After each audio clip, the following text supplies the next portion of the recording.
கிறிஸ்து இயேசுவுக்குள் அன்பாய் அழைக்கப்பட்ட அன்புக்குரிய சகோதர சகோதரிகளே, அனைவருக்கும் ஆண்டவர் இயேசு கிறிஸ்துவுடைய நாமத்தினாலே அன்பின் வாழ்த்துக்கள். நம்முடைய இந்த கொரிந்து பட்டணத்தினுடைய அப்போஸ்தலனாகிய பவுலுடைய நிருபம் 2ஆம் நிருபம் பார்த்து கொண்டிருக்கிறோம். கடந்த வாரத்தில் நம்ம 6ஆம் அதிகாரத்தை நம்ம கவனித்தோம் இல்லையா? ஸோ இந்த 6ஆம் அதிகாரத்தில் நம்ம என்ன பார்த்தோம்? அப்போஸ்தலனாகிய பவுல் ஒரு காரணத்தை அங்கே சொல்கிறார். ஏன் தேவனை பற்றியும் கிறிஸ்துவை பற்றியும் பவுலை பற்றியும் ஒரு நாட்டம் இல்லாமல் அங்கே இருக்கக்கூடிய ஒரு சில ஜனங்கள் இருந்தாங்கன்னு சொல்லி கவனிக்கும்போது, அவர்கள் மற்ற ஜனங்களோட மற்ற காரியங்களோட உலகத்தோட கலந்துருந்தாங்க இல்லையா? அதனால தான் பவுல் அங்கே என்ன சொல்லி முடித்தார் கடந்த அதிகாரத்தில்? ஆனபடியினாலே நீங்கள் அவர்கள் நடுவிலிருந்து புறப்பட்டு பிரிந்து போய் அசுத்தமானதை தொடாதிருங்கள். அப்போது அதை விட்டெல்லாம் நீங்கள் வெளியே வாங்க. ஒளிக்கும் இருளுக்கும் பங்கேது, படித்தோமா இல்லையா? நீதிக்கும் அநீதிக்கும் பங்கேது, விசுவாசிக்கும் அவிசுவாசிக்கும் என்ன பங்கு அப்படின்னு எல்லாம் சொல்ல படித்தோம் இல்லையா? அப்போது இவர்கள் ரொம்ப உலகத்தோடு ஒட்டி இருந்திருக்கிறான். அதனால தான் தேவனுடைய சத்திய வசனங்களை சரியாக அவங்களால ருசிக்க முடியாமல் போயிருக்க வேணும் இல்லையா? அதனால் அப்போஸ்தலனாகிய பவுல் ரொம்ப கிளியராக சொல்கிறார், நீ அதையெல்லாம் விட்டு வெளியே வரணும். வெளியே அசுத்தமானதை தொடாதீங்க அப்படின்னா அவருடைய அசுத்தமான போதகமாக இருக்கட்டும் அல்லது அவருடைய அசுத்தமான குணலட்சணங்கள் எல்லாத்தை விட்டு நீங்கள் வெளியே வந்தீங்கன்னா அப்பொழுது நான் உங்களை ஏற்றுக்கொண்டு உங்களுக்கு நான் பிதாவாக இருப்பேன், எனக்கு நீங்கள் குமாரரும் குமார்த்திகளுமாக இருப்பீர்கள். நம்முடைய பிதாவாகிய தேவனுக்கு நம்ம பிள்ளைகள் என்பதே எவ்வளோ பெரிய ஒரு ஆசீர்வாதம். கவனிக்கிறீங்களா? எவ்வளோ பெரிய ஒரு ஆசீர்வாதம். இந்த ஆசீர்வாதத்தை அப்போஸ்தலனாகிய பவுல் அந்த ஜனங்கள் மத்தியில் முன்மொழிகிறார். அன்புக்குரிய சகோதர சகோதரி, அப்போது இதை அவங்க புரிஞ்சுக்கிறாங்களா இல்லையா அப்படிங்கிறத கவனிக்கும்போது, அவர் 7ஆம் அதிகாரத்தை எப்படி ஆரம்பிக்கிறார் அப்படின்னு சொல்லி கவனிச்சிங்கன்னா பாருங்கள். 2 கொரிந்தியர் 7ஆம் அதிகாரம் 1ஆம் வசனம், இப்படிப்பட்ட வாக்குத்தத்தங்கள் நமக்கு உண்டாயிருக்கிறபடியினால் பிரியமானவர்களே, மாம்சத்திலும் ஆவியிலும் உண்டான எல்லா அசூசியும் நீங்க நம்மை சுத்திகரித்து கொண்டு பரிசுத்தமாக்குதலை தேவ பயத்தோட பூரணப்படுத்த கடவோம். ஒரு நீண்ட வசனம் கவனிக்கலாம். இப்படிப்பட்ட வாக்குத்தத்தங்களை பாருங்க நமக்கு உண்டாயிருக்கிறபடியினாலே, அப்படின்னா என்ன ஒரு பெரிய வாக்குத்தத்தம் நமக்கு முன்பாக வைக்கப்பட்டிருக்கு. அன்புக்குரிய சகோதர சகோதரி, இப்படிப்பட்ட வாக்குத்தத்தங்களை வைத்திருக்கிறார். அது என்னன்னு பார்க்கணும். இப்போ அது ஒரு வகையான ஒரு கருத்து. அடுத்தது, மாம்சத்திலும் ஆவியிலும் உண்டான எல்லா அசூசியும் நீங்கள். அப்போ மாம்சத்திலேயும் அசூசி இருக்குது, ஆவியிலையும் அசூசி இருக்குது.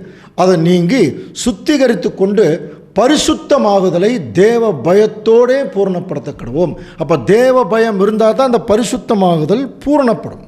அன்புக்குரிய சகோதர சகோதரி, அப்படின்னா என்ன பெரிய வாக்கு தத்தங்கள் தேவன் அங்கே கொடுத்துருக்கார் என்று சொல்லி நம்ம கவனிக்கும் போது, இதை குறித்து பேதுரு நமக்கு எழுதுகிறார் இல்லையா? 2 பேதுரு 1ஆம் அதிகாரம் 4ஆம் வசனத்தில், இச்சையினால் உண்டான கேட்டுக்கு தப்பி திவ்ய ஸ்வாபத்திற்கு பங்குள்ளவர்களாகும் பொருட்டு. ரொம்ப முக்கியமான வார்த்தை, புரியுதுங்களா?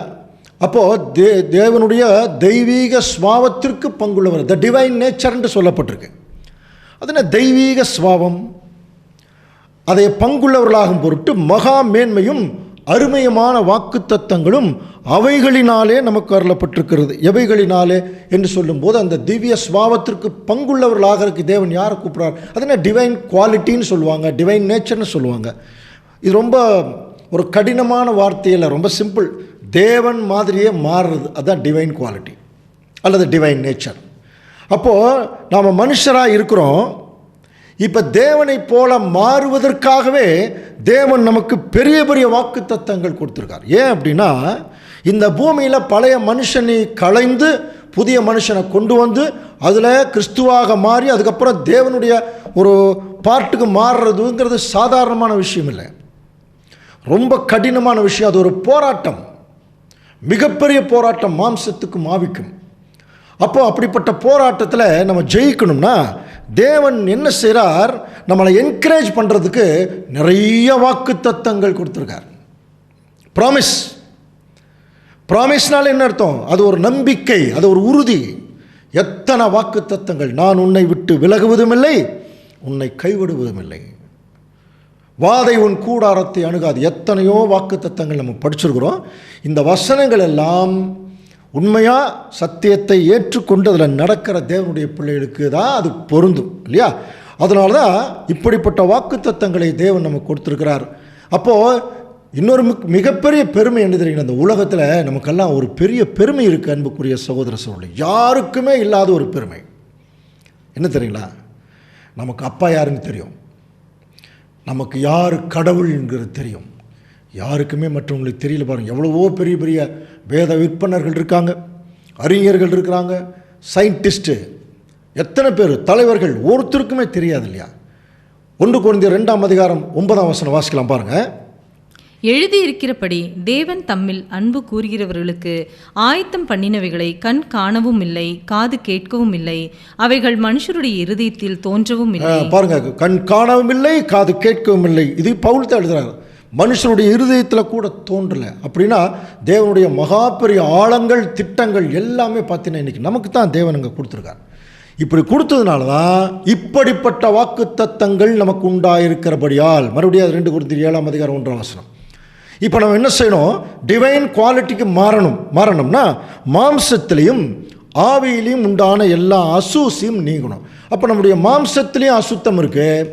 மாம்சங்கிறது பழைய மனுஷன் மாம்சம். ஏன்னா சில நேரங்களில் அசுத்தங்கள் மாம்சத்தில் தான் வரும். எங்கேயாவது வெளியில் போனோம்னா தூசிகள் எல்லாம் நம்முடைய மாம்சத்தில் தான் வரும். அந்த மாதிரி சுற்றில் இருக்கிற பாவ சிந்தனைகள், பாவத்தை ஒட்டி இருக்கக்கூடிய விஷயங்கள் எல்லாமே அதிகமாக நம்முடைய மாம்சத்தில் தான் தாக்கும். நம்ம பாவமே மாம்சத்தில் தான் செய்வோம் இல்லைங்களா. அப்படி இருக்கிற சூழ்நிலையில் இப்போ அந்த மாதிரி ஒரு பழைய மனுஷன், அந்த மாம்சத்துக்குள்ளே நிறைய அசூசி இருக்கான். கவனிக்கிறீங்களா? இந்த அசூசியெல்லாம் நீங்கணும். 2வது ஆவியிலும் உண்டான அசூசிங்கிறார். மாம்சத்தில் மாம்சங்கிறது ஒரு ஃப்ளஷ்ஷு இல்லையா, அதில் எங்கேயாவது போகும்போது தூசி படலாம், தப்பில்லை, அது தூசி படும், அப்போ அதை நீக்கணும். ஆவியில் அசூசி இருக்குமா? ஆவிங்கிறது நம்ம எப்படி புரிஞ்சுக்கலாம்? ஒருவேளை தேவன் கொடுத்த பரிசுத்த ஆவியில் அசூசி இருக்குமான்னு இருக்காதே. இந்த இடத்துல அந்த ஆவின்னு அவர் சொல்கிறது மைண்டு. கவனிக்கிறீங்களா? ஆவின்னு சொல்கிறது மனம். நம்முடைய மனசில் தான் அசுத்தம் இருக்குது. இருதயத்தில் சுத்தம் உள்ளவர்கள் பாக்கியவான்கள் படிச்சிருக்கோம் இல்லையா. நம்முடைய மனசில் தான் அந்த அசுத்தம் இருக்குது. அப்போது நம்முடைய மாம்சத்துலேயும் அந்த அசுத்தம் இருக்குது, மனசுலேயும் அசுத்தம் இருக்குது. இதை எல்லாம் ரெண்டையுமே நமக்கு வெளியெடுக்கணும். மாம்சத்துக்குள்ளே அசுத்தம் இருந்தால் நம்ம என்ன பண்ணிடலான்னா, நம்ம கழுவிடலாம், தண்ணி போட்டு கழுவிடலாம். ஆவிக்குரிய அதாவது மனசில் அழுக்கு இருந்ததுன்னா அதற்கும் தண்ணி தான். அதுக்கு அதையே சுத்திகரிக்கும் நமக்கு என்ன தான் தேவை? தண்ணி தான். அது என்ன தண்ணி நமக்கு தெரியும் இல்லையா? வேத வசனங்கள். உள்ளுக்குள் இருக்கிற ஏதாவது அசுத்தங்கள் எல்லாம் வெளியே போனால், தண்ணி உள்ளே போச்சுன்னா அது நிரப்ப அங்கே இருக்கிறதெல்லாம் வெளியே போயிடும். அந்த மாதிரி அப்போ தேவனுடைய பிள்ளைகள் மாம்சத்திலே அசூசி இருக்குது, நம்முடைய மனசுலேயே அசூசி இருக்குது. இது ரெண்டையும் நீக்கி என்ன பண்ணப்போ சுத்திகரிக்க வேண்டும். இதில் இன்னொரு விஷயம் இருக்குது அன்புக்குரிய சகோதர சகோதரர்களே. அதாவது தேவனுடைய பயம் இருந்தால் மட்டும்தான் நம்மக்கிட்ட அந்த ஒரு பியூரிட்டி வரும், ஒரு சுத்தம் வரும். ஒருத்தர்கிட்ட இருதயத்தில் சுத்தம் இருக்குன்னா அவங்கக்கிட்ட தேவ பயம் இருக்குன்னு அர்த்தம். தேவ பயம் இல்லாத ஒரு இடத்துல அங்கே மாம்சத்துலேயும் அசூசி இருக்கும், மனசுலேயும் அசூசி இருக்கும். அப்போ என்ன செய்யணும்?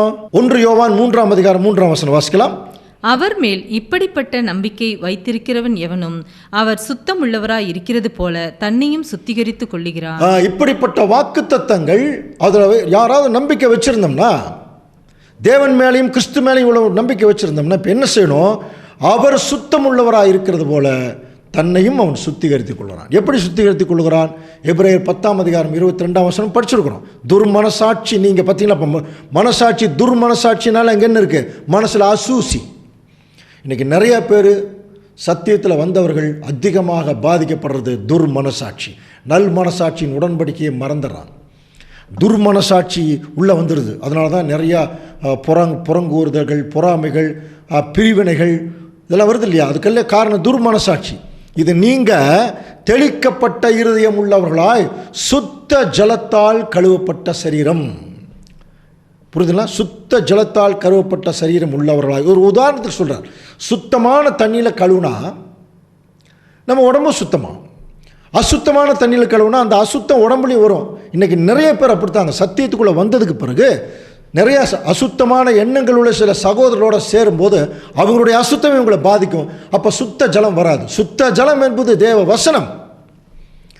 புரிதல அந்த சுத்த ஜலத்தால் கழுவப்பட்ட சரீரம் உள்ளவர்களாயும் உண்மையும் இருதயத்தோடும் விசுவாசத்தின் பூர்ண நிச்சயத்தோடும் அங்கே நம்ம சேரக்கடுவோம். காரணம், பரிசுத்தம் இல்லாமல் ஆண்டவர் இயேசு கிறிஸ்துவை ஒருத்தரும் பார்க்க முடியாது. இதை ரொம்ப கிளியராக அங்கே கொரிந்து பட்டணத்து ஜனங்களுக்கு அவர் 2ஆம் நிருபத்தில் அவர் எழுதுகிறார்.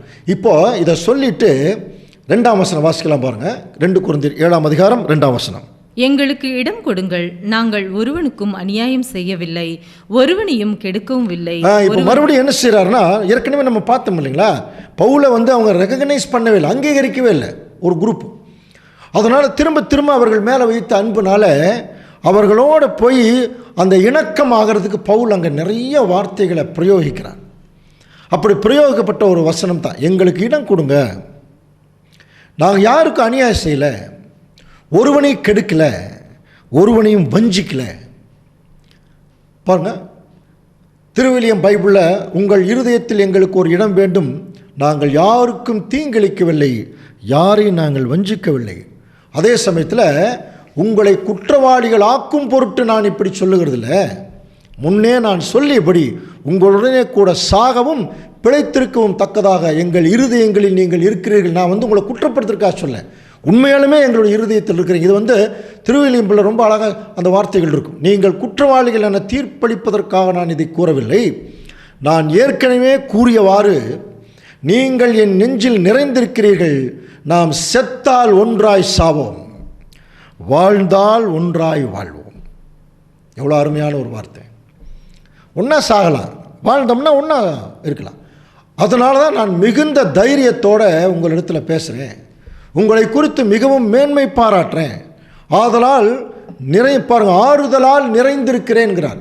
அப்போ ஏதோ ஒரு நியூஸ் அவங்களுக்கு வந்திருக்கு பவுலுக்கு, அந்த கொரிந்து பட்டணத்து ஜனங்களை குறித்து ஒரு நல்ல செய்தி வந்திருக்கு.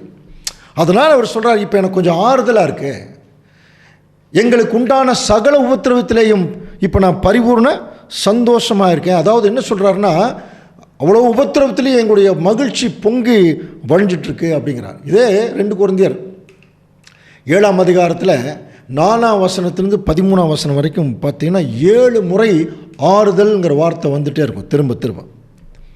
காரணம், அந்த அளவுக்கு அவர் கஷ்டப்பட்டு துன்பம் அனுபவிச்சிருக்கார். அதனால தான் அந்த ஆறுதலுங்கிற வார்த்தையை திரும்ப திரும்ப அங்கே சொல்லிகிட்டே இருக்கார். அன்புக்குரிய சகோதர சொல்லி, இப்போ 7ஆம் அதிகாரத்தில் 5ஆம் வசனம் கொஞ்சம் வாசிக்கலாம் பாருங்கள். எப்படி என்றால், நாங்கள் மக்கதோனியா நாட்டிலிருந்து வந்தபோது எங்கள் சரீரத்துக்கு இளைப்பாறுதல் ஒன்றும் இல்லாமல், ஏன் அவ்வளோ கஷ்டப்பட்டேன்னு சொல்கிறார், எப்பக்கத்திலேயும் உபத்திரவப்பட்டோம், புறம்பே போராட்டங்களும் உள்ளே பயங்களும் இருந்தது. வெளியும் போராட்டம், உள்ளேயும் பயம் எங்களிடத்தில் இருந்தது. கவனிக்கிறீங்களா? பாருங்கள், மாசிதோனியாவிலிருந்து வந்து நாங்கள் சேர்ந்தபோது எங்களிடம் மன அமைதியே இல்லை, வெளியே போராட்டம், உள்ளே அச்சம், இவ்வாறு எல்லா வகையிலும் நாங்கள் துன்புற்றோம். அதிலேயே 7ஆம் அதிகாரம் 6ஆம் வசனம் வாசிக்கலாம். ஆகிலும் சிறுமைப்பட்டவர்களுக்கு ஆறுதல் செய்கிற தேவன் தீத்து வந்ததினாலே எங்களுக்கு ஆறுதல் செய்தார். ஒரு பெரிய ஒரு சைக்காலஜிக்கல் ட்ரீட்மெண்ட் கொடுக்குறார். இப்போ அங்கே பவுல் அவ்வளோ சிரமப்பட்டிருக்கும் போது சகோதரன் தீத்து வராருங்க. தீத்து வந்தோடனே பவுலுக்கு ஒரு ஆறுதல் கிடச்சிருச்சான். இன்றைக்கும் நமக்கு அதுதான். சகோதரர்கள் ஒருத்தருக்கு ஒருத்தர் எப்படி தெரியுங்களா இருக்கணும். ரொம்ப ஒருத்தருக்கு மன கஷ்டத்தில் எல்லாராவும் விலகப்பட்டு ரொம்ப கஷ்டத்தில் இருக்கிற போது ஒரு சகோதரர் போய் ஆறுதல் படுத்தினா எவ்வளோ ஒரு மன அமைதி இருக்கும். இன்றைக்கி அதுக்கு ஆள் கிடையாதுங்க. எல்லோரும் சேர்ந்து ஒருத்தரை கீழே தள்ளி புதைக்கிறதுக்கு நிறைய பேர் ரெடியாக இருக்கிறாங்க. தங்களை மேன்மைப்படுத்துறதுக்கும் தங்களை தேவனுக்கு முன்பாக பூஸ்ட் பண்ணுறதுக்கும் நிறைய பேர் ரெடியாக இருக்கிறாங்களே ஒழிய ஒரு கஷ்டப்படுகிற சகோதரியோ ஒரு சகோதரியோ ஆறுதல் படுத்துறதுக்கு யாருமே இல்லை. அன்றைக்கி அப்போஸ்தலனாகிய பவுலுக்கே ஆறுதல் தேவைப்பட்டிருக்கு, அவ்வளோ பெரிய ஊழியக்காரர். அதுக்கு பாருங்கள், தீத்து வரார். தீத்து வந்ததுனால எங்களுக்கு ஒரு ஆறுதல் இருந்தது. எவ்வளோ ஒரு அன்பு வச்சுருக்கார் பாருங்கள் சகோதரர் மேலே. அதுக்கு ஒரு உதாரணம் பாருங்கள். 2 கொரிந்தியர் 2ஆம் அதிகாரம் 12ஆம் வசனத்தில், மேலும் நான் கிறிஸ்துவின் சுவிசேஷத்தை பிரசங்கிப்படி துரோவா பட்டணத்தில் வந்தபோது கர்த்தரால் எனக்கு கதவு திறக்கப்பட்டிருக்கையில் நான் என் சகோதரனாகிய தீத்துவை காணாததினாலே என் ஆவிக்கு அமைதல் இல்லாது இருந்தது. பாருங்கள், ஒரு சகோதரனை பார்க்கலேங்கிற போது எவ்வளோ மன கஷ்டப்பட்டிருக்கார். ஆதலால் நான் அவரிடத்தில் அனுபவித்து கொண்டு வந்து மக்கதோனியா நாட்டுக்கு நான் புறப்பட்டு போனேன். அப்போது அன்புக்குரிய சகோதர சகோதரி, ஒரு சகோதரனை பார்க்கறதுக்கு எவ்வளோ ஒரு சந்தோஷம். காரணம், உண்மையான அன்பு. கவனிங்க, ஒரு சகோதரனை பார்க்க முடியலையே ஒரு ஏக்கம் எப்போ தெரியுங்களா வரும்? ஒரு சகோதரன் மேலே இருக்கக்கூடிய உண்மையான அன்பு இருந்தால் தான். அந்த அன்பு பவுலுக்கு இருந்தது. அந்த அன்பு எப்படி தெரியுங்களா வந்துச்சு? தீத்து வந்த உடனே ஒரு பெரிய ஆறுதல். அதனால தான் அவர் என்ன சொல்கிறார்? 2 கொரிந்தியரில் 4:8 நாங்கள் எப்பக்கத்திலும் நெருக்கப்பட்டும் ஒடுங்கி போகிறதில்லை, கலக்கமடைந்தும் என்ன செய்கிறதில்லை, முறிவடைகிறதில்லை அப்படின்னு சொல்லி அங்கே சொல்கிறார். காரணம், அடுத்த வசனம் வாசிக்கலாம் பாருங்கள். 7ஆம் அதிகாரத்தில் 6ஆம் வசனம் வாசிக்கலாம். ஆகிலும் சிறுமைப்பட்டவர்களுக்கு ஆறுதல் செய்கிற தேவன் தீத்து வந்ததினாலே எங்களுக்கு ஆறுதல் செய்தார்.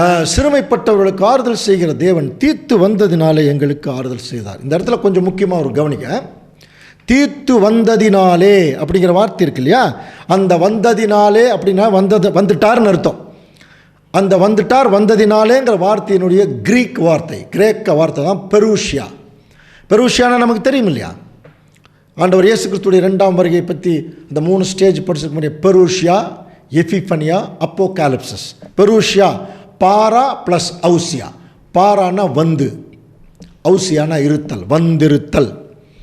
இந்த வசனம் ஏன் இது திருப்பி நம்ம சொல்கிறோம்னா, அன்புக்குரிய சகோதர சொல்லி, இதெல்லாம் ஆண்டவர் இயேசு கிறிஸ்துடைய 2ஆம் வருகைக்கு உபயோகப்படுத்தப்பட்ட வார்த்தை. அப்போ தீத்து வந்துட்டார், அதனால் எங்களுக்கு ஆறுதல். இதே வார்த்தை தான் ஆண்டவர் இயேசு கிறிஸ்துடைய 2ஆம் வருகைக்கு உபயோகப்படுத்திருக்கும் போது பிரசன்ஸ். அப்போ இயேசு கிறிஸ்து வந்துட்டார். புரியுதுங்களா? இது 22 முறை இந்த பெருஷியாங்கிறது வருது. அதில் 2 இடத்துல மட்டும்தான் அன்புக்குரிய சகோதர சொல்லி பிரசன்ஸ்னு மொழிபெயர்த்துருக்காங்க. மிச்சம் 20 இடத்துல கம்மிங் அப்படிங்கிற மாதிரிலாம் மொழிபெயர்த்துட்டாங்க. ஆனால் ஒரிஜினலாக அதனுடைய அர்த்தமே பிரசன்ஸ் தான்.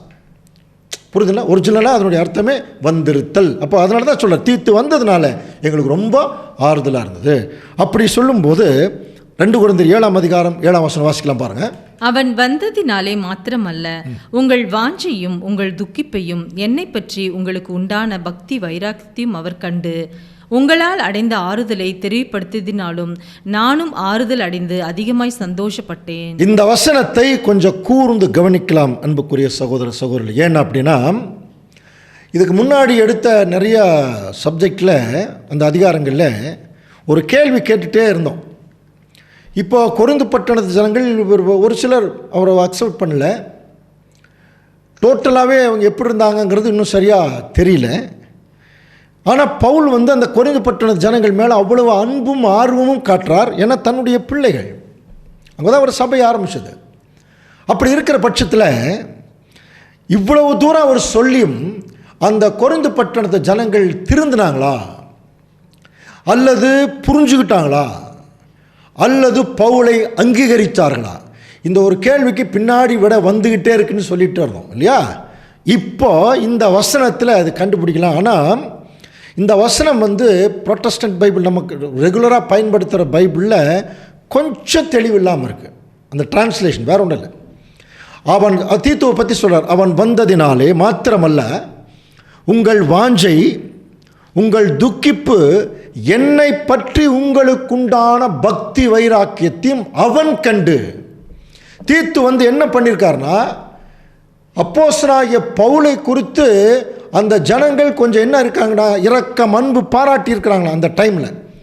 அவன் கண்டு உங்களால் அடைந்த ஆறுதலை தெரியப்படுத்தினதினாலும் நான் ஆறுதல் அடைந்து அதிகமாக நான் சந்தோஷப்பட்டேன். இதை திருவிழியம் பைபிளில் இன்னும் கிளியராக இருக்கும். வாசிக்கிறோம் பாருங்கள். அவரது வருகையால் மட்டுமல்ல, நீங்கள் தீத்துவுக்கு அளித்த ஆறுதலாலும் நாங்கள் ஆறுதல் அடைந்தோம். எங்களை காண நீங்கள் கொண்டிருந்த ஏக்கத்தையும். அப்போ இப்போ தான் பவுலை பார்க்கணுங்கிற ஆசை வந்திருக்கு பாருங்க அவங்களுக்கு. அப்போ கொஞ்சம் என்ன ஆயிருக்காங்க, மனசு மாறி இருக்காங்க. நீங்கள் எங்களை காண கொண்டிருந்த ஏக்கத்தையும் நீங்கள் அடைந்த துயரத்தையும். அப்போ பவுலுக்கு படுற சில கஷ்டங்களை பார்த்து கொரிந்து பட்டணத்தில் ஒரு சில ஜனங்கள் துயரப்பட்டிருக்காங்க. கவனிக்கிறீங்களா? நீங்கள் அடைந்த துயரத்தையும் நீங்கள் என்னிடம் காட்டிய ஆர்வத்தையும், எப்படா வருவார் அப்படிங்கிற ஒரு ஆர்வத்தையும் பற்றி அவர் எங்களிடம் சொன்னபோது மிகுந்த மகிழ்ச்சி அடைந்தோம். இப்போதாங்க பவுலுக்கு கொஞ்சம் ஆறுதலாக இருந்திருக்கும். அவ்வளோ வெறுத்த ஜனங்கள் இப்போ தீர்த்து போய் ஏதோ விஷயத்தை புரிய வச்சிருக்கார். இதுக்கு தாங்க சகோதரர்கள், ஒரு சகோதரரை குறித்து மற்றவங்க தவறாக சொல்லும்போது உண்மையாக இருக்கிற சகோதரர் என்ன செய்யணும், போய் புரிய வைக்கணும். இல்லை பிரதர், நம்ம சகோதரர் அவங்க அல்லது நம்ம சகோதரி, அவங்கள புரிய வைக்கணும். இதுக்கெல்லாம் இன்றைக்கி ஆளே கிடையாதுங்க. கவனிக்கிறீங்களா? ஆனால் இதெல்லாம் அங்கே கொரிந்து பட்டணத்தில் நடந்திருக்கு. தீர்த்து போய் அப்போஸ்தலனாகிய பவுலுக்காக என்ன பண்ணியிருக்காங்க? ஒர்க் பண்ணியிருக்கார். இப்போ பவுலுக்கு ஒரு சகோதரர் மூலமாக எவ்வளோ ஒரு ஆறுதல் கிடைக்குது பார்த்தீங்களா? அது மட்டும் இல்லை அன்புக்குரிய சகோதர சொல்ல 2 கொரிந்தியர் 7:8 வாசிக்கலாம். ஆதலால் நான் நிருபத்தினாலே உங்களை துக்கப்படுத்தி இருந்தும் அந்த நிருபம் கொஞ்சம் பொழுதாகிலும் உங்களை துக்கப்படுத்தினதென்று கண்டு நான் மனஸ்தாபப்பட்டிருந்தும் இப்பொழுது மனஸ்தாபப்படுகிறது. என்ன சொல்றார்? நான் சில நிருபங்களில் நான் உங்களை சிலதை கடிந்து கொண்டிருப்பேன், உங்களை துக்கப்படுத்தி இருந்தா கூட அது கொஞ்சமா, அந்த நிருபம் கொஞ்சம் பொழுதாகிலும் உங்களை துக்கப்படுத்தினது என்று கண்டு உங்களை கட்டாயமாக கொஞ்சம் அஃபெக்ட் பண்ணியிருக்கோம். நான் மனஸ்தாபப்பட்டிருந்தோம், இப்போ நான் மனஸ்தாபப்படல. ஏன்னா நீங்கள் கொஞ்சம் நல்லா வந்துட்டீங்கிற அந்த சந்தோஷம் தான் என்கிட்ட இருக்குது. புரியுதுங்களா? நீங்கள் நல்லா வந்துட்டீங்கிற சந்தோஷம் இருக்குது. அதனால் நான் இப்போ நான் கொஞ்சம் சந்தோஷப்படுறேன். பாருங்கள், அது 9 வாசிக்கலாம். இப்பொழுது சந்தோஷப்படுகிறேன், நீங்கள் துக்கப்பட்டதற்காக அல்ல, மனம் திரும்புகிறதற்கு ஏதுவாக துக்கப்பட்டதற்காகவே சந்தோஷப்படுகிறேன். அப்போ கொரிந்து பட்டணத்து ஜனங்கள் என்ன பண்ணியிருக்காங்கன்னா, பவுலுக்கு பற்றி நிறைய தவறாக சொன்னது, தவறா விஷயத்தை எல்லாத்தையும் இப்போ தான் புரிஞ்சுக்கிட்டு கொஞ்சம் துக்கமாயிட்டாங்க. துக்கமாகி மனம் திரும்பி இருக்கிறாங்க. அதனால தான் நீங்கள் துக்கப்பட்டதற்காக அல்ல, நீங்கள் மன கஷ்டப்பட்டதுக்காக நான் சந்தோஷப்படல, நீங்கள் மனம் திரும்பினதுக்காக நான் என்ன பண்ணுறேன்?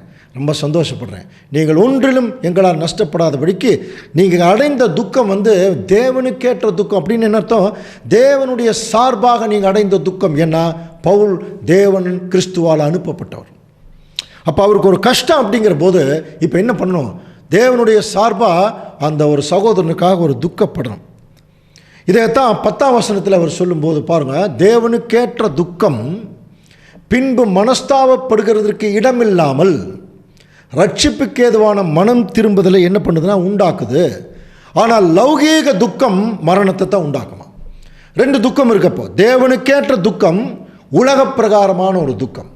இப்போ நம்ம சத்தியத்தில் இருக்கிறதுக்காக சில பாடுகள் வரும்போது அதில் ஒரு துக்கம் வருது இல்லையா? அது தேவனுக்கேற்ற துக்கம். உலக பிரகாரமாக போய் கடன் வாங்கிட்டு கஷ்டப்படுறதுலேருந்து மற்ற எல்லாத்துக்கும் போய் நம்மளே போய் மாட்டிட்டு சில நேரங்களில் அவஸ்தைப்படுறோம் இல்லையா? அதெல்லாம் லௌகீக துக்கம், அது மரணத்தை தான் உண்டாகும். இதை குறித்து திருவெழுத்தில் சொல்லும்போது, கடவுளுக்கு ஏற்புடைய முறையில் தாங்கிக் கொள்ளப்படும் மன வருத்தம் மீட்பு தரும் மனமாற்றத்தை விளைவிக்கிறது. ரொம்ப டீட்டெயிலாக இருக்குது பாருங்கள். கடவுளுக்கு ஏற்புடைய முறையில் தாங்கிக் கொள்ளப்படும் மன வருத்தம் மீட்பு தரும் மனமாற்றத்தை உண்டாக்குமா. இதில் வருத்தப்படுறதுக்கு ஒன்றும் இல்லைங்கிறார். ஆனால் உலகப்போக்கிலான மன வருத்தம் சாவை விளைவிக்கும். ஸோ இதை சொல்லிட்டு ஒரு முக்கியமான கருத்துள்ள வசனத்தை சொல்கிறார். இந்த வசனத்தை தயவு செய்து அன்புக்குரிய சகோதர சொல்லை கொஞ்சம் நம்முடைய லைஃப்பில், எல்லாருடைய லைஃப்லையும் இந்த வசனம் அப்ளை ஆகும், கட்டாயமாக அப்ளை ஆகும். எப்படி ஆரம்பிக்கிறார் பாருங்கள். 2 கொரிந்தியர் 7:11 பாருங்கள், நீங்கள் தேவனுக்கேற்ற துக்கம் அடைந்ததுண்டே. எப்படி சொல்றாரு பாருங்க. தேவனுக்கேற்ற துக்கம் பற்றி சொல்லிட்டு, நீங்கள் தேவனுக்கேற்ற துக்கம் அடைந்ததுண்டே, அது உங்களிடத்தில் இவ்வளவு ஜாக்கிரதையும் குற்றம் தீர எவ்வளவு நியாயம் சொல்லுதலையும் எவ்வளவு வெறுப்பையும் எவ்வளவு பயத்தையும் எவ்வளவு ஆவலையும் எவ்வளவு பக்தி வைராக்கியத்தையும் எவ்வளவு கண்டிப்பையும் உண்டாக்கிற்று. எவ்வளவு கிளியரா இது ஒரு சைக்காலஜிக்கல் பாயிண்ட். அன்புக்குரிய சகோதரர்களுடைய தேவனுக்கேற்ற துக்கம் ஒரு சின்ன உதாரணத்தின் மூலமாக இதை நம்ம விளக்கலாம். எப்படி? ஒரு சகோதரன் ரொம்ப ஏதோ ஒரு பாவத்தில் விழுந்துட்டாருன்னு வச்சுங்களேன். அப்போ அது நிமித்தம் அவருக்கு ஒரு துக்கம் வருது, மனஸ்தாபப்படுறார், இது தவறுங்கிறது அவருக்கு தெரியுது. அந்த துக்கம் அவருக்கு கட்டாயமாக வேணும், அது அவருக்கு கட்டாயமாக தேவை. அந்த துக்கம் இல்லைன்னா அவருக்கு துர்மனசாட்சி தான் இருக்கும். நல் மனசாட்சி இருந்துச்சுன்னா ஆட்டோமேட்டிக்காக அந்த தேவனுக்கேற்ற துக்கம் வந்துடும். அப்படி துக்கம் வரும்போது என்ன உங்களிடத்தில் எவ்வளவு ஜாக்கிரதை. அப்போ எவ்வளவு ஜாக்கிரதைன்னா, அடுத்த முறை அந்த பாவத்தை செய்யறதுக்குரிய சூழ்நிலை வரும்போது ஜாக்கிரதை அவருக்குள்ள வரும். குற்றம் தீர எவ்வளவு நியாயம் சொல்லுதல், அதில் இருக்கக்கூடிய சாதக பாதகங்களை நம்ம என்ன செய்வோம், அதுக்குரிய காரியங்களை நினைவு கூறுவோம். அதுக்கப்புறம் அது நிமித்தம் சில ஒரு எஃபெக்ட் வருதுன்னு வச்சுங்களேன். அப்போ அதில் என்ன ஆகுதுன்னா, அந்த பாவத்தை வெறுக்கக்கூடிய மனநிலை வந்துடும். எவ்வளவு வெறுப்பையும், அதை செய்யும் போது ஏற்படக்கூடிய பயத்தையும், அதுக்கப்புறம் தேவனிடத்தில் செல்லக்கூடிய அந்த ஆவலையும் பக்தி வைராக்கியத்தையும் கடைசியாக கண்டிப்பு. அப்போ தேவை தானே, தேவனுக்கு ஏற்ற துக்கம் நமக்கு அதிகமாக தேவை. அது எல்லாருடைய லைஃப்லேயும் வரும். என்ன நம்மெல்லாம் பழைய மாம்சத்துலேருந்து புதிய மாம்சத்துக்கு தானே போயிட்டுருக்கோம், புதிய ஆவிக்கு போயிட்டுருக்கோம். இந்த ஒரு பாதையில், இந்த ஒரு பயணத்தில் சறுக்கல்கள், தடுக்கல்கள், இடறல்கள், விழுதல்கள் கட்டாயமாக இருக்கும். அப்படியெல்லாம் விழுகும் போதும் இடரும் போதும் இந்த வசனம் நமக்கு நல்ல மனப்பாடமாக தெரியணும். ஜாக்கிரதையாக இருக்கணும், சாதக பாதகம் தெரியணும், அந்த பாவத்து மேலே வெறுப்பு வரணும், ஒரு பயம் இருக்கணும், தேவன் பற்றில ஒரு ஆவல் இருக்கணும், ஒரு பக்தி வைராக்கியம் இருக்கணும். கடைசியாக அது கண்டிப்பை அது உண்டாக்கும். அன்புக்குரிய சகோதரர், அப்படி இருந்துச்சுன்னா மட்டும்தான் அந்த தேவனுக்கு ஏற்ற துக்கம். இந்த காரியத்தில் நீங்கள் எல்லா விதத்திலும் உங்களை சுத்தவான்கள் என்று விளங்க பண்ணினீர்கள் அப்படின்னா புரிஞ்சுக்கலாம். அப்போது இவங்க என்ன பண்ணியிருக்கிறாங்க, கொரிந்து பட்டணத்து ஜனங்கள், இந்த தேவனுக்கேற்ற துக்கம் இப்போ தான் அவங்களுக்கு வந்திருக்கு. அதில் இப்படிப்பட்ட குவாலிட்டியெல்லாம் அவங்க வந்து பெற்றுக்கொண்டதுக்கு பிறகு அவர்கள் பவுல் இதை பெற்றுக்கொண்டாங்கிறது எப்படி புரிஞ்சுக்கலான்னா, பவுலை மறுபடியும் எதிர்பார்க்குற ஆவல் அவங்களுக்கு வருது. அது தீத்து மூலமாக அவருக்கு தகவல் தெரிஞ்சோன்னே எனக்கு ரொம்ப சந்தோஷமாக இருக்குது, ரொம்ப நான் வந்து சந்தோஷத்தில் இருக்கேன். காரணம் என்னென்னா, என்னை நீங்கள் புரிஞ்சுக்கிட்டீங்க அப்படிங்கிற மாதிரி அங்கே பவுல் அங்கே சொல்கிறத நம்ம கவனிக்கலாம். அன்புக்குரிய சகோதர சகோதரிகளே, இன்னும் அந்த திருவெளியத்தில் கூட அதை படிச்சிடலாம். கடவுளுக்கு ஏற்புடைய முறையில் நீங்கள் தாங்கி கொண்ட மன வருத்தம் உங்களுக்கு எத்தனை ஊக்கத்தை அளித்தது பார்த்தீர்களா? அது மட்டுமா, நேர்மையை காட்ட உங்களுக்கு எத்தனை ஆவல், எத்தனை உள்ள கொதிப்பு, என் மீது எத்தனை அச்சம் பாருங்க, என்னை காண எத்துணை ஏக்கம். பார்த்தீங்களா? அப்போ ஒருத்தர் பாவத்துக்கு போயிட்டாருன்னா அவங்க தேவனோட கான்டாக்ட் போயிடும். மறுபடியும் துக்கத்தோடு வந்து, ஏற்கனவே நம்ம படிச்சிருக்கோம் இல்லையா, ஒருவன் பாவம் செய்வானால் நீதிபரராக இருக்கிற இயேசு கிறிஸ்து பரிந்து பேசுகிறார். அப்படி பரிந்து பேசும்போது தன் பாவத்தை அறிக்கையிடுகிறவன் அவன் என்ன செய்வான், இரக்கம் பெறுவான். எல்லாம் படிச்சிருக்கோம் இல்லையா? அப்படி இரக்கம் பெறும்போது தேவனிடத்தில் போகக்கூடிய அந்த ஆர்வம் அவனுக்கு இருக்கும். எத்தனை மன வருத்தம் அளித்தவரிடம் எத்தனை கண்டிப்பு. இவ்வாறு உங்கள் செயல்கள் அனைத்திலும் நீங்கள் நேர்மையாளர் என காட்டிக்கொண்டீர்கள். அப்போது கொஞ்சம் திருந்திட்டாங்க. ஸோ இதைத்தான் சொல்கிறாங்க. இப்போது ஆதலால் நான் உங்களுக்கு அப்படி எழுதியிருந்தும் அநியாயம் செய்தவன் நிமித்தம் அல்ல, அநியாயம் செய்யப்பட்டவன் நிமித்தமும் அல்ல, தேவனுக்கு முன்பாக உங்களை குறித்து எங்களுக்கு உண்டான ஜாக்கிரதை வெளிப்படும் பொருட்டே அப்படி நான் எழுதினேன். கொஞ்சம் புரியாது இல்லையா? ஆக தீங்கிழைத்தவரை முன்னிட்டோ தீங்குக்கு உள்ளானவரை முன்னிட்டோ நான் அந்த திருமுகத்தை எழுதவில்லை. மாறாக கடவுள் திருமுன் நீங்கள் எங்கள் மேல் கொண்டுள்ள ஆர்வம் வெளிப்படுமாறே அதை உங்களுக்கு நான் எழுதினேன். நீங்கள் என்ன ஆர்வம் வச்சிருக்கீங்கிறத காட்டுறதுக்காகத்தான் நான் எழுதினேன். அதிலே 13ஆம் வசனம் வாசிக்கலாம். இது நிமித்தம் நீங்கள் ஆறுதல் அடைந்ததினாலே நாங்களும் ஆறுதல் அடைந்தோம். விசேஷமாக தீத்துவினுடைய ஆவி உங்கள் அனைவராலும் ஆறுதல் அடைந்ததினாலே அவனுக்கு உண்டான சந்தோஷத்தினால் அதிக சந்தோஷப்பட்டோம். அன்புக்குரிய சகோதரர் சொல்லி, அப்போ இது நிமித்தம் நீங்கள் ஆறுதல் அடைந்ததினாலே நாங்களும், அப்போது ஒரு தேவனுக்கேற்ற துக்கம் அவங்களுக்கு வந்திருக்கு, புரிஞ்சுக்கிட்டாங்க, ஒரு ஆறுதல் வந்துருச்சு. அந்த ஆறுதல் இப்போ பவுலுக்கும் தெரியப்படுத்தப்படுது, அவரும் ஆறுதல் அடைகிறார். இதுக்கு என்ன முக்கியமான காரணம்னா, விசேஷமாய் தீத்துவினுடைய ஆவி உங்கள் அனைவராலும் ஆறுதல் அடைந்ததினாலே அப்படிங்கிற ஒரு வார்த்தை இருக்குது. எப்படி கவனிக்கலாம்? அதனால் நாங்கள் ஆறுதல் அடைந்தோம்.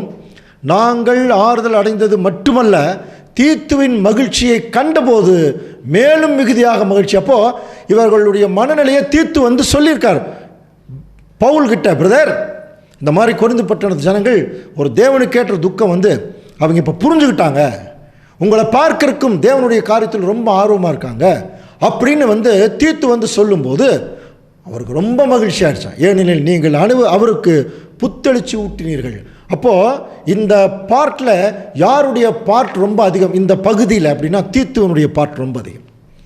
இப்போது அப்போஸ்தலனாகிய பவுல் என்கிற மிகப்பெரிய ஊழியக்காரருக்கு ஒரு ஆறுதல் தேவைப்பட்ட போது தீத்து என்கிற சகோதரன் மூலமாக தேவன் என்ன செய்கிறார், கொரிந்து பட்டணத்து ஜனங்களுடைய மனநிலையை இப்போ பவுலுக்கு எடுத்து காட்டி பவுலுக்கும் அங்கே ஒரு ஆறுதல் செய்கிறார். இப்போது அப்படி செய்கிறதுக்கு அந்த புரிந்து கொண்டதுக்கு பிறகு இன்னொரு முக்கியமான காரியத்தை குறித்து பவுல் கொரிந்து பட்டணத்து ஜனங்களுக்கு சொல்ல போகிறார். ரொம்ப ரொம்ப முக்கியமான ஒரு நோபல் கேரக்டர். அதை தீத்துவை மையமாக வச்சே பேசுகிறார். அது கட்டாயமாக தேவனுடைய பிள்ளைகளுக்கு இருக்க வேண்டிய ஒரு கேரக்டர்.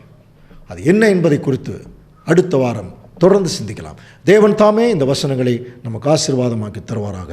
ஆமென்.